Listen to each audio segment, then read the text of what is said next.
আসসালামু আলাইকুম রহমতুল্লাহ বারকাতুহু। আমি সার্ভেয়ার মোহাম্মদ নাসির উদ্দিন। আমি আজকে আপনাদেরকে একটা জমি পরিমাপ দেখাবো। তবে জমিটা অনেকটুক জমি পরিমাপ করছি, তার মধ্যে একটা জায়গা আমার কাছে পড়ছে আজকে, যে জায়গাটার মাঝখানে বাড়িঘর, আর বাড়িঘরের জন্য এই জায়গাটার কর্ণ নিতে পারছি না। তাহলে কর্ণটা কিভাবে বের করতে হবে সেটা আমি আপনাদেরকে দেখাবো এই হোয়াইট বোর্ডের মাধ্যমে। একটু দেখেন, দেখলে আপনারা অনেক কিছু বুঝতে পারবেন। এবং আমার ভিডিওটা যদি ভালো লাগে তাহলে লাইক সাবস্ক্রাইব করে দিয়েন। আর স্ক্রিনে আমার নাম্বারটা দেওয়া থাকবো, কারো যদি কোনো প্রয়োজন হয়। আমাদের এই পার্বত্য চট্টগ্রাম এলাকায় আমি বসবাস করি, মাটিরাঙ্গাতে। যদি কারো প্রয়োজন হয় তাহলে আমারে কল দিয়েন, কল দিলে আমি আপনার জমি পরিমাপ করে দিয়ে আসতে পারবো ইনশাল্লাহ। তাহলে আগে ভিডিওটা দেখেন। অনেক কটা জায়গা পরিমাপ করছি, তার মধ্যে এই জায়গাটা আমার পড়ছিল, এখানে বাড়িঘর ছিল। এই যে এখানে ঘরের চিহ্ন আমি দেখা দিচ্ছি, এখানে বাড়িঘর ছিল, এদিকে গাছগাছালি ছিল। অন্যান্য জায়গাগুলা কর্ণ নিতে পারছি, কিন্তু এই জায়গাটার আমি আর কর্ণ নিতে পারতেছি না। যখন কর্ণ নিতে পারতেছি না, তখন আমি শেষ পর্যন্ত দেখলাম যে এটা কি করা যায়। পরে আমার কাছে একটা অ্যাঙ্গেল ফাইন্ডার আছে, যা দিয়া কোণ নির্ণয় করা যায়। সেই অ্যাঙ্গেল ফাইন্ডার দিয়ে আমি এই কোণটার কোণ নিয়ে নিলাম। অ্যাঙ্গেল ফাইন্ডার ধইরা সুতা ধরে নিলাম, ইমাতর থেকে এখানে সুতা ধরে নিলাম, আর ইমাতর থেকে এখানে সুতা ধরে নিলাম। এখানে বাড়ি ঘরের কারণে এদিকেও আমি কর্ণ নিতে পারছি না, এদিকেও কর্ণ নিতে পারছি না। তখন সুতা ধইরা এইখানে আমি অ্যাঙ্গেল ফাইন্ডার ধরলাম। ধরার পরে আমার যা আসলো, দেখলাম যে এই কোণটা আছে 91 ডিগ্রি। এই কোণটা আমার 91 ডিগ্রি আমি পাইছিলাম। এখন এই 91 ডিগ্রি পাওয়ার পরে আমি, এটার একটা সূত্র আছে, সেটাকে বলা হয় কোসাইন সূত্র। সেই কোসাইন সূত্রটা হলো এরকম: A square plus B square minus 2ab cos ওই যে থিটা, এটা থিটা মানে এটা, থিটা মানে 91 ডিগ্রি এটা। তাহলে এই সূত্রটা যদি অ্যাপ্লাই করা হয়, যখন আমি এই এ বাহু ধরলাম এটা, আর বি বাহু ধরলাম আমি এটা। এ বাহু হলো 208, আর বি বাহু 39 ফুট। 208 ফুট এ বাহুটা, আর বি বাহুটা পাইছিলাম আমি 39 ফুট। আর আমি থিটা পাইছি, অ্যাঙ্গেল ফাইন্ডার দিয়ে মাপ দিয়ে আমি থিটা পাইছি 91 ডিগ্রি। যখন 91 ডিগ্রি পাইছি, তখন আমি এই সূত্রটা ব্যবহার করলাম। এই সূত্রটা আমি ব্যবহারের একটা আছে কাগজ কলমে করা, আর আমি সরাসরি আপনাদেরকে কইরা দেখাই দিই। এই যে দেখেন, ফাইন্ডার দিয়া ডিগ্রি নেওয়া, ডিগ্রির পরে এই যে এটা দেখা যাচ্ছে, এটা এখানে আছে 212.2925, আরও সংখ্যা আছে। তো 29-এর পরে তৃতীয় সংখ্যাটা যখন 2 আছে, তাহলে ওইটা আর ধরার দরকার নাই। 212.29 পর্যন্ত ধরলেই যথেষ্ট। তাহলে আমি এই কর্ণটা পেয়ে গেলাম। এই কর্ণটা পাইলাম 212.29। এই কর্ণটা পাইছি। এই বাড়ি ঘরের জন্য আমি মাপতে পারি না, ফিতা দিয়ে মাপতে পারি না, এই জন্য আমি এই কোণটা নেওয়ার পরে এই সূত্রটা ব্যবহার করলাম। এই সূত্রটা ব্যবহার করে আমার 212.29 আসছে। আসার পরে আমি হেরনসের সূত্র ব্যবহার করলাম। হেরনসের সূত্র রইল এরকম: অর্ধ পরিসীমা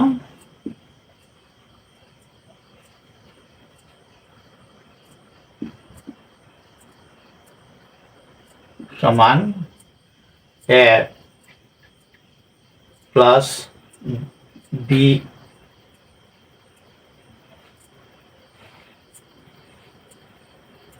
প্লাস সি ডিভাইডেড 2 আর হইল ক্ষেত্রফল সমান সমান root over S minus A S minus B S minus C. এটা হইল সূত্র। যখন আমি কর্ণ পাইয়ে ফেললাম তখন আমি এই সূত্রটা ব্যবহার করলাম। এই সূত্রটা ব্যবহার করার পরে আমি রেজাল্ট পাইলাম, এই অংশটার মধ্যে আমি রেজাল্ট পাইলাম 9.77। 9.77 এইটার মধ্যে আমি পাইলাম। পাওয়ার পরে এরপরে এই দ্বিতীয়টাও আবার আমি একই সূত্র অ্যাপ্লাই করলাম। এই সূত্র ব্যবহার করার পরে এটার মধ্যে আমি পাইছি 9.31%। আমি এগুলা মুছে ফেলি আপনার স্পষ্ট করে দেখানোর জন্য।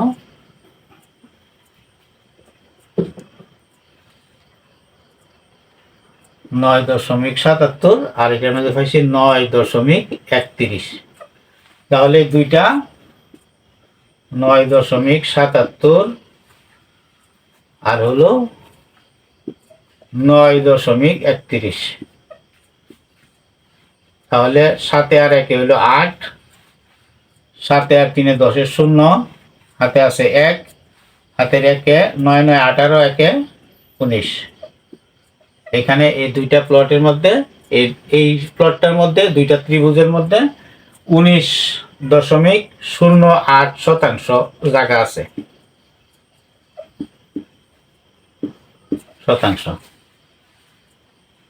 এই ধরনের যদি কোনো জায়গার মধ্যে যাইয়া ঘর বাড়ি পাওয়া যায়, প্রত্যেকটা জায়গা পরিমাপ করতে হবে হেরনসের সূত্রে। হেরনসের সূত্র বলতে এটা অর্ধ পরিসীমা সমান সমান a plus B plus C divided 2, ক্ষেত্রফল সমান সমান root over S minus A S minus B S minus C. এই সূত্রটা ব্যবহার করলে একেবারে 100% সঠিক রেজাল্ট আসবে। এছাড়া যদি গড় পদ্ধতিতে এটা ব্যবহার করেন, এটা যদি গড় পদ্ধতিতে কোনো আমাদের এলাকায় এখনো অনেক আমিন আছে তারা গড় পদ্ধতি ব্যবহার করে, দেখেন গড় পদ্ধতি ব্যবহার করলে এটা কত পার্থক্য হবে একটা দেখাই আমি কইরা। এই যে মনে করেন 142 আর হলো 208। তাহলে এখানে 0, হাতে আছে 1, হাতে রেখে আছে 5 আর হলো 1 আর 2 হলো 3। এটার যদি 2 দিয়ে ভাগ দেওয়া হয় তাহলে আসবে 350 ভাগ 2 175। এরপরে 39 আর 86, এই ধরনের 39 যোগ 86, এটা রেজাল্ট আসবে 6 আর 3 6 আর 9 15 5, হাতে আছে 1, হাতে রেখে আর 8 9, 9 আর 3 হলো 12। এটারে ভাগ 2 দিয়ে দিলে এটা রেজাল্ট আসবে 125 ভাগ 2, রেজাল্ট আসবে 62.5 আর হলো 175। তাহলে এটা যদি গুণ দেন তাহলে 175 গুণ 62.5 গুণ দিলে আপনার রেজাল্ট পাবেন 10,937.5। আর এটারে যদি আপনার 435.60 দিয়া ভাগ দেন তাহলে রেজাল্ট আসবে ভাগ 435.60। এটা আসবে 25.1094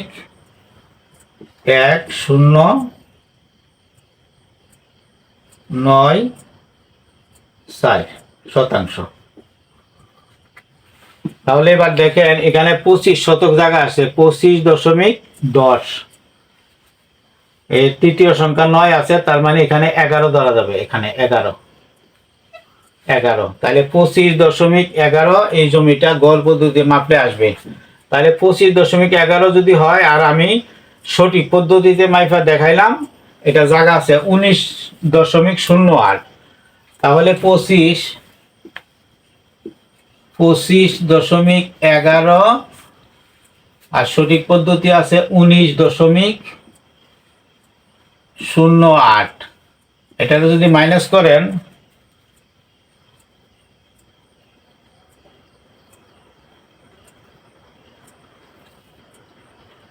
-11 -19.08, তাহলে এখানে আপনার 6 শতক 6.03 শতাংশ। 6 শতক 3 পয়েন্ট জায়গা এখানে বেশি হয়ে যাচ্ছে, এটাকে যদি গড় পদ্ধতিতে পরিমাপ করেন তাহলে এখানে 6 শতক জায়গা বেশি হয়ে যাবে। আসলে জায়গা আছে 19.08, কিন্তু গড় পদ্ধতিতে মাপলে আমাদের এলাকায় বহু লোক আছে গড় পদ্ধতি, তাদেরকে দিয়ে আপনারা জায়গা জমি পরিমাপ করাবেন না। যদি তাদেরকে দিয়ে জায়গা জমি পরিমাপ করান, নিশ্চিত আপনি হাজার হাজার লক্ষ লক্ষ টাকা ঠকবেন। আপনার মনে করেন যে একটা ধারণা যে আমাদের এলাকায় এখনো জায়গার দাম কম, 1 শতক জায়গার দাম যদি ধরেন 50,000 টাকা হয়, তাহলে এই 6 শতক জায়গা আপনি 3 লক্ষ টাকা ঠকে যাবেন, 3 লক্ষ।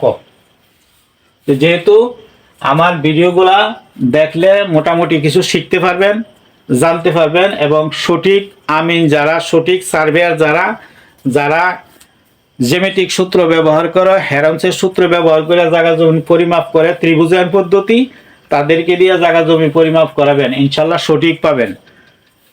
যেই হোক, যারা জ্যামিতিক পদ্ধতি ব্যবহার করে তাদেরকে জমি হবেন ইনশাল্লাহ। তাহলে আজকে আমার ভিডিওটা দেখানোর উদ্দেশ্য হলো যে এই জিনিসটা কত পার্থক্য হয়ে যায়, এই জন্য আমি আপনাদেরকে দেখাইলাম। ইনশাল্লাহ আজকের ভিডিও এই পর্যন্তই। আসসালামু আলাইকুম রহমতুল্লাহ।